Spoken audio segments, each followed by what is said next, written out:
WhiskyJason here, whiskey from the viewpoint of an American in Germany tasting rare and exotic whiskeys. Today I have a whiskey named Ómra, which is Gaelic and basically means amber, the color. And this was the very first whiskey. A good friend of mine, her name is Marijke. She's the founder of www.irish-whiskies.de, DE for Germany, Deutschland. And this is her very first bottling. Now, this little bottle here has a nice little story. So what she did is she went to Ireland. She went around and asked, hey, could I buy a cask? Could I bottle it myself? And it was like, yeah, and she finally found one. And of course, she wasn't allowed to put the name of the distillery on it because of quality issues and so on and so on. But she was able to say it was the distillery in Northern Ireland.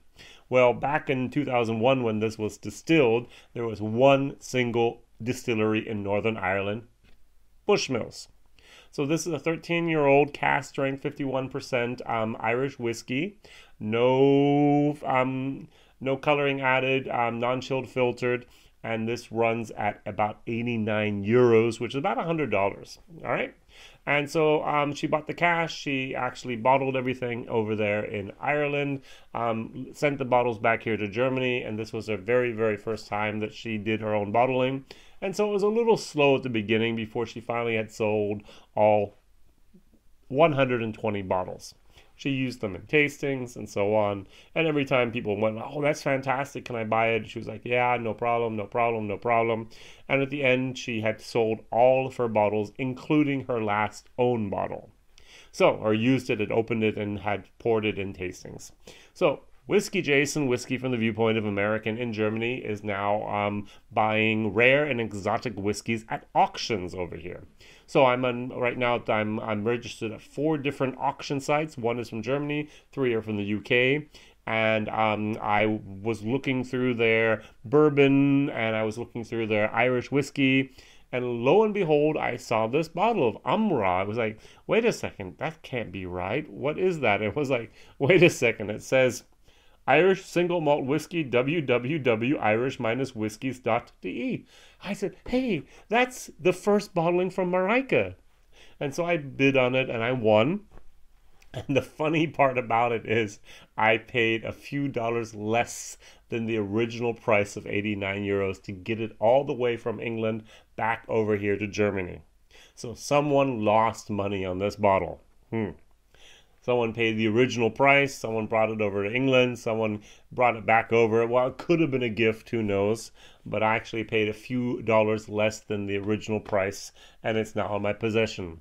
I contacted Marijke and said, hey, Marijke, I have a bottle here, your original bottle. Would you like to have it? I'll give it to the price that I paid for it. And she said, no, don't worry.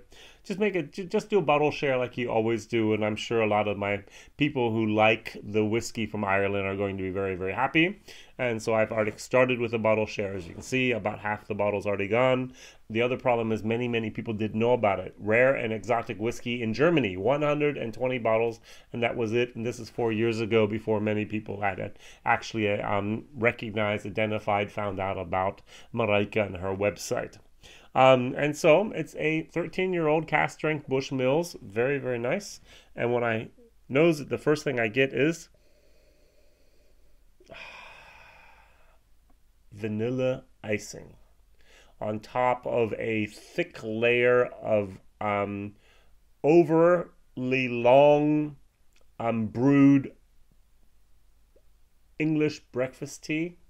Underneath that, a little bit of butterscotch and caramel. Underneath that, you have a little bit of a wood moment. Alcohol does push through, and that single malt is recognizable. Very nice, very crisp, very clean, very coherent. I'm going to use that word here.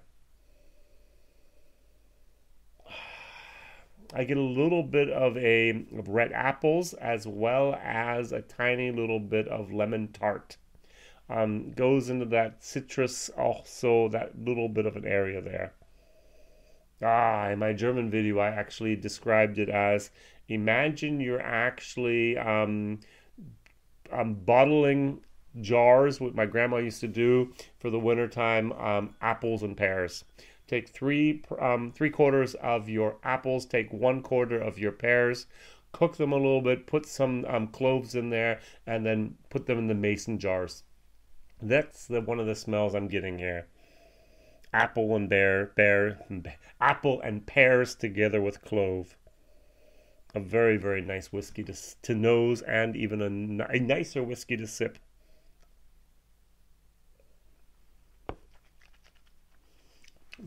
Now, to be very honest, at 51% cask strength, this was a little bit too hot for me. So what I've learned how to do is to take it down to about 47, maybe even 46%, and then it just kind of becomes perfect moment. The nose doesn't suffer much. The vanilla of the icing comes through a little bit more. The over brewed English breakfast tea resides a little bit.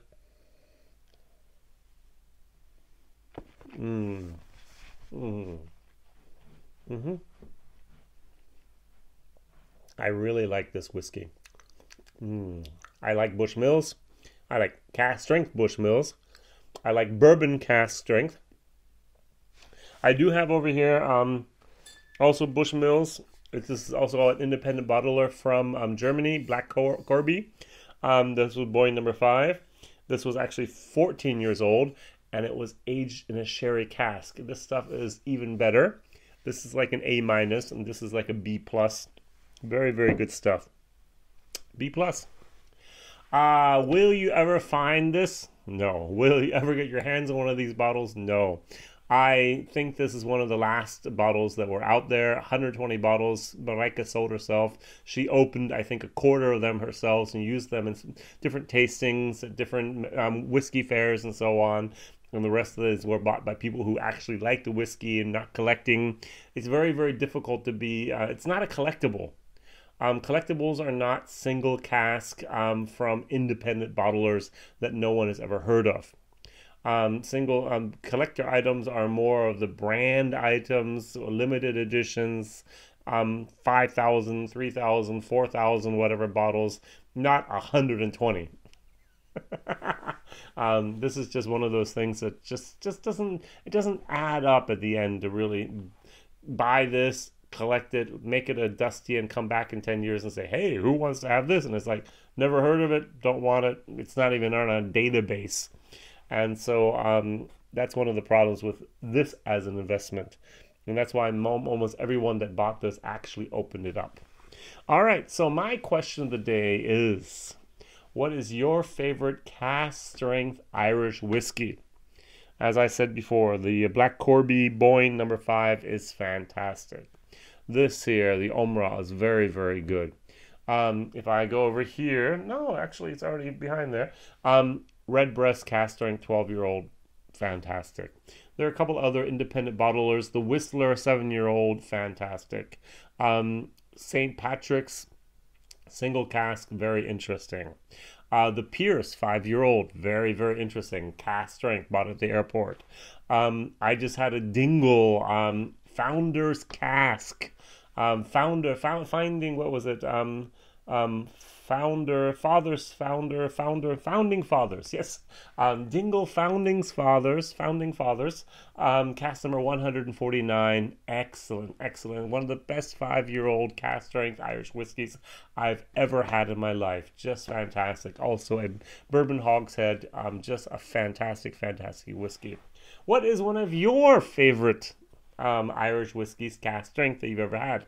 Please write in the comments. My videos come out on Mondays, Wednesdays, and Fridays. WhiskyJason here, whiskey from the viewpoint of an American in Germany tasting rare and exotic whiskeys. As I said, probably never ever see a bottle of this again.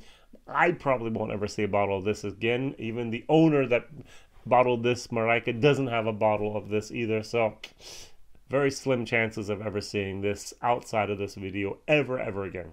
Thank you very much for watching. See you soon. Bye-bye.